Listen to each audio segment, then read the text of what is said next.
Good day to all electricians. Ito po si Simeon Palenzuela and welcome back to my channel.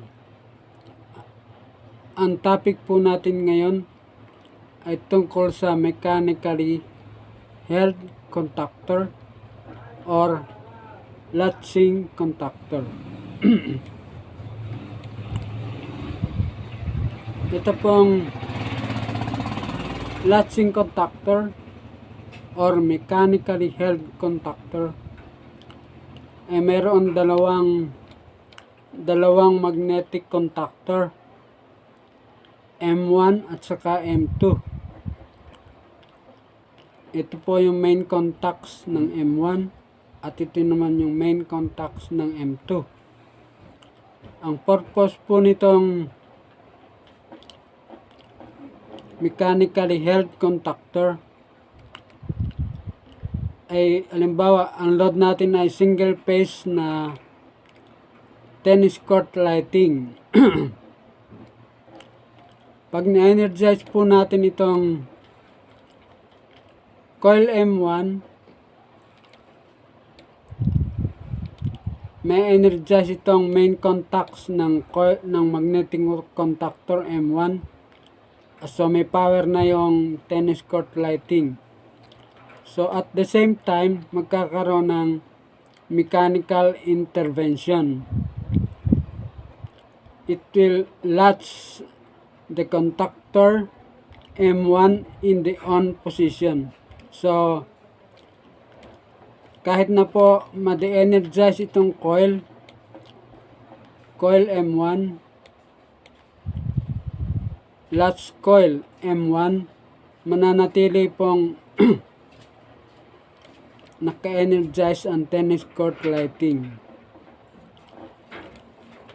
Ito pong push button ng latch coil M1 ay momentary contact push button.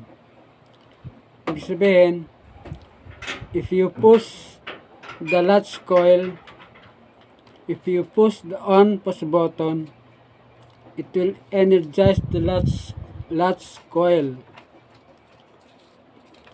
At the same time, magkakaroon ng mechanical intervention to hold the contactor M1 in the on position. Pag binitawan mo na itong on push button, ma-dead-energize na itong latch coil M1.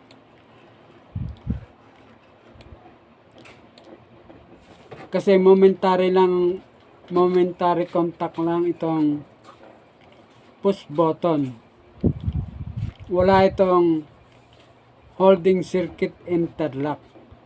Pag ipinos mo ito, magkakaroon ng close contact, may energize ang latch coil, mag-on ang contactor M1, may energize yung tennis court lighting.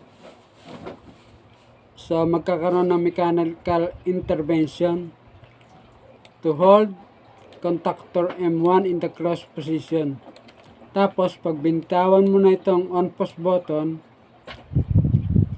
mag-o-open ito. Madede-energize na itong latch coil.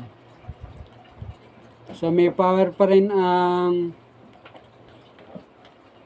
tennis court lighting kahit na naka-open ang on push button at energize ang latch coil. Yun po ang purpose ng latching contactor. Medyo nakakatipid sa kuryente. Ito naman pong unlatch coil, mayroon din siyang off push button. Momentary contacting po ito. So pag if you push the off push button, it will energize the unlatch coil. Ang purpose ng unlatch coil ay para ma-remove. It will close contactor M2 and at the same time it will remove the lock. So ma-open na itong M1. madede-energize na ang tennis court lighting. So, yun po ang purpose ng latching contactor. Maiksi lang po ang video na ito. I hope may natutunan kayo. To God be the glory. Thank you for watching.